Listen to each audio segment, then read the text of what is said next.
cultura guarani, eu sou chamado de Uerá. E eu moro aqui na aldeia Itapuã, que o significado dessa palavra Itá é pedra e Puã é uma pedra fincada. Quem escolheu o nome foi o cacique Marcílio, que fundou essa aldeia, e ele é o atual cacique. Eu vou falar um pouquinho sobre a questão ambiental da nossa aldeia, que a nossa aldeia é muito bem preservada e tem muita mata, tem muitos animais também. E isso não é uma coincidência, porque a comunidade indígena, o povo indígena em si, sempre foi os povos que sempre conservaram, que sempre preservaram o meio ambiente da onde eles se localizam, da onde eles moram. E principalmente, né, quando os primeiros europeus chegaram aqui no Brasil, né, que na verdade foi uma invasão, né, dessa terra que era dos povos indígenas.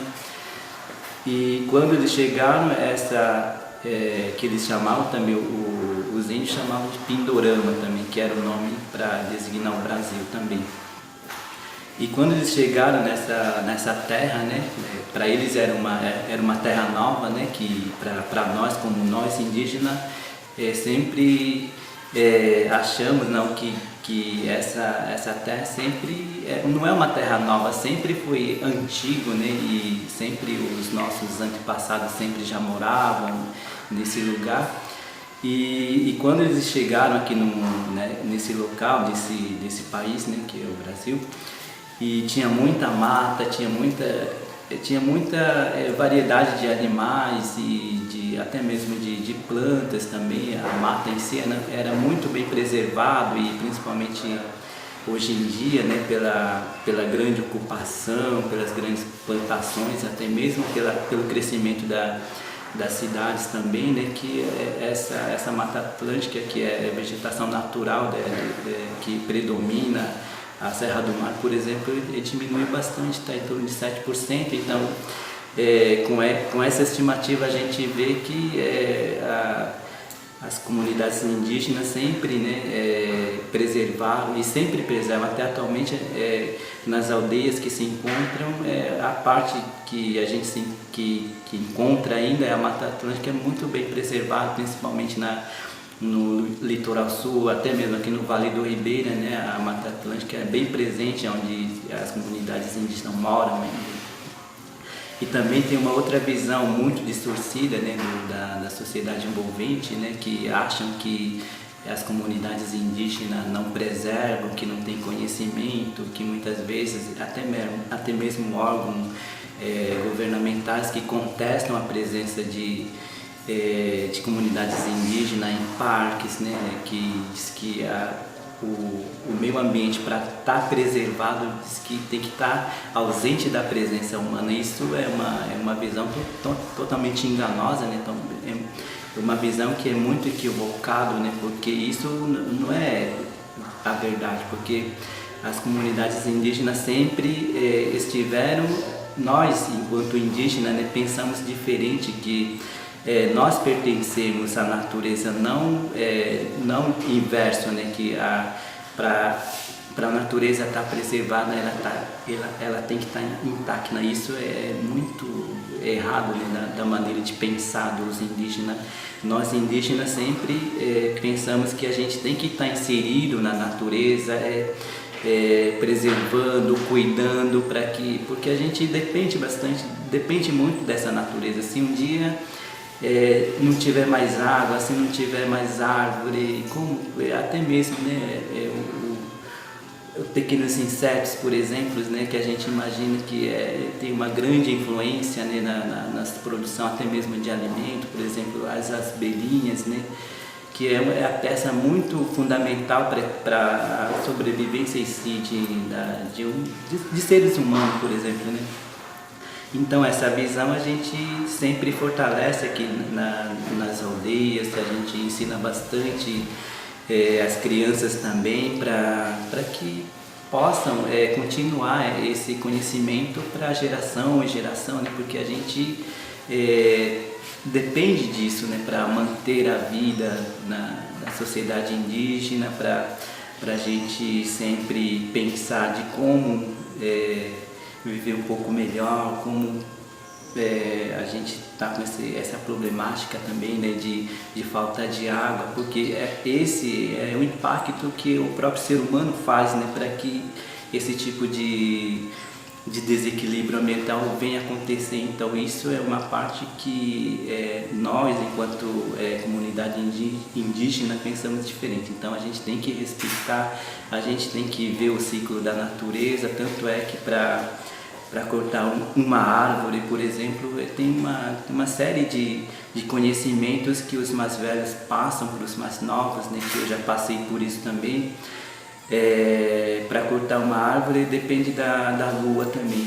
Se cortar, por exemplo, né, na lua nova, por exemplo, a gente sabe que uma árvore, quando depois de cortado, cria muita broca. Então a gente tem esse conhecimento que a ciência também comprova, né, que quando no período de lua nova, por exemplo, a concentração de água é muito maior na árvore. Então pelo menos a gente sabe que o conhecimento indígena é muito mais antigo, mas também o conhecimento científico, né? A ciência comprova isso também. Então isso é interessante a gente compartilhar esse conhecimento que na verdade é paralelo, né? A gente sabe muito bem que todo conhecimento é válido e nenhum conhecimento é superior ao outro. Então o conhecimento do povo indígena é muito rico, né? Então essa parte que eu tenho para falar.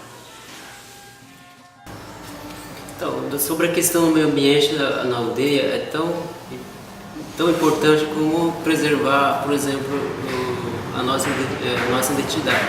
Aqui na aldeia sempre preservamos as margens do rio, das nascentes e as matas. A preservação é tão importante para quê? Para deixar para os filhos, os netos, para a próxima geração que estão vindo. Toda vez que derrubar uma árvore, aí diz assim: estou matando meus filhos, meus netos. Para que eu derrubar aquela árvore? Então diz o quê? Estou matando meus netos, meus filhos. Assim vai. Palmito Jussara está sumindo as matas, né? Então o que a gente faz? Sempre faz a festa sobre palmito Jussara, que utiliza semente. A gente utiliza suco, as polpas e as próprias sementes, deixa 2 meses para ele secando no sol, para depois colocar na areia para poder germinar para plantar. Até para germinar uma sementinha de jussara demora 1 ano. Se você conseguir derrubar um palmito de 15 anos, ele vai levar para nascer de novo mais 1 ano para brotar. Então é uma coisa difícil, então tem que preservar bastante. Os passarinhos também gostam bastante, então não pode, porque estão chegando para comer os frutos, para levar para a mata, para distribuindo para nascer nos outros palmitinhos. E a questão da caça. O mais fácil para a gente ensinar aos meninos a caçar é que sempre tem que matar os machos. Por exemplo, tem que fazer uma armadilha que não machuque tanto eles. Por exemplo, aprender eles para saber, para identificar se é macho ou fêmea. Se for macho, pega para comer, ou se for a fêmea, solta para ir embora. Os filhotinhos também não matamos, então os filhotes sempre são descartados para a mata de novo para não acabar de vez. Tem muitas pessoas que perguntam assim: para que os índios querem tanta terra? É que as pessoas não pensam, porque tem muitas pessoas de fora, eles querem a terra para quê? Para derrubar, para construir rodovia, para fazer hidrelétrica. Eles não pensam o que pode vir depois. Então os índios querem mais tanta terra para quê? Para preservar, pensando nos filhos, pensando nos netos, a próxima geração que está chegando. Por que o Amazonas está sendo devastado tanto hoje? É uma coisa muito triste porque ver a nossa mata, a floresta principal do Brasil está sendo destruída por ganância, por os pequenininhos. Eles perguntam: por que isso vai adiantar na natureza? Eles vão começar a entender depois que depois vão crescer. O mais velho tem que chegar e falar para o mais novo ou para os menininhos que não pode estar cortando a madeira toda. Uma frutinha, por exemplo, vai derrubar um pé da fruta. Ele vai acabar matando os animais que gostam daquela fruta. Por exemplo, aqui, se eu derrubar um pé de goiaba aqui, quem vai sentir falta daquele pé de goiabinha que derrubei agora? Os passarinhos, animais que gostam de comer goiaba, palmito principalmente. Se eu derrubar tudo pé de palmito aqui, eu não vou conseguir enxergar os passarinhos que estão perto da aldeia. Então é importante preservar quanto preservar a nós mesmos.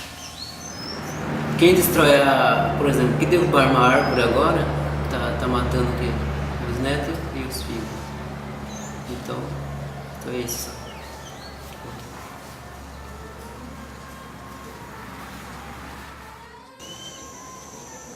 Bom, meu nome é Vilmar em português e em Guarani é Coral, significado é sol. E eu sou professor daqui da aldeia Coenju, região Miracatu.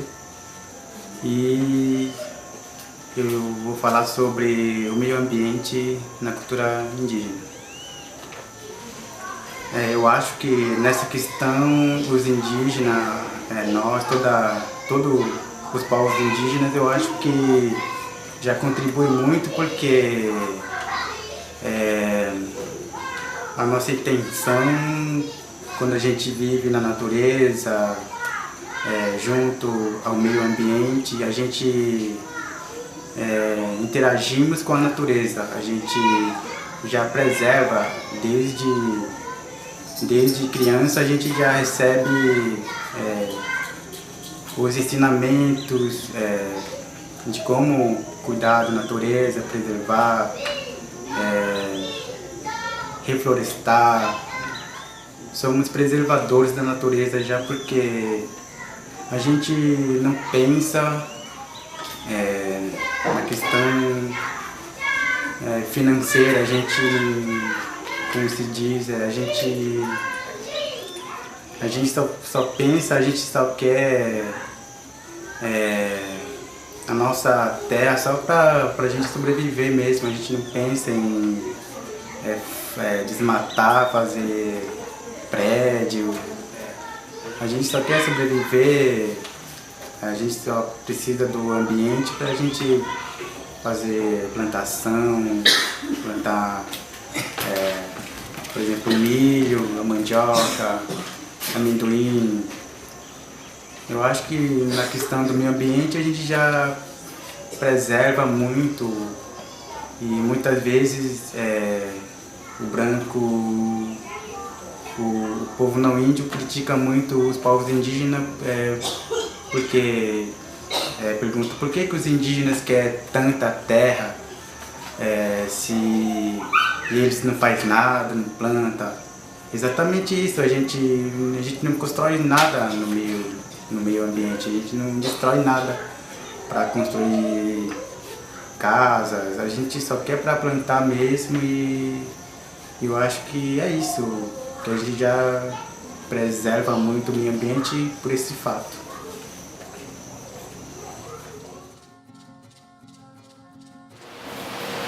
Então, falando sobre os animais, assim, como aqui a gente caça, em época certa de caçar tatu, por exemplo, época de agosto que a gente, agosto e setembro que a gente caça, depois de ter filhotes, antes não pode, é proibido, não é qualquer um que pode caçar tatu, animais, a época de ter filhos. Como agora não pode caçar, fazer armadilha, capaceta, tem capaceta de cortar madeira. Na parte do artesanato, assim, pega também a taquara, assim, tem forma certa de cortar e altura certa. Tem o tempo da lua também, lua crescente, tem que cortar. Na lua nova faz artesanato, mas não dura tempo, assim, na parte na madeira, assim, para fazer ou lenha ou uma casa, tem época certa também. Não entra fazendo já de falar. Muitas vezes antigamente falava com o pajé, né? Porque para nós, para a cultura guarani, cada coisa tem espírito, tem falar com o espírito, se vai cortar ou não. Leva 3 dias ainda para perguntar se dá para cortar ou não. E Todas essas coisas a gente, até hoje a gente tem, mesmo aqui nessa aldeia, a gente tem isso, como a gente tem a casa de reza, a gente sempre pergunta por 3 dias se pode cortar a madeira. Na nossa cultura, a gente Guarani, acho que até hoje respeita muito a mata, o rio, as pedras, todo tem, para nós todo tem dono, né? Tem seu protetor, assim, a gente fala primeiro com o pajé, depois para tirar, por exemplo, a madeira, a taquara, a pedra. Muitas vezes a gente usa para as pedras colocar em cima da armadilha para pegar tatu, essas coisas. Tem todo o seu tempo, né?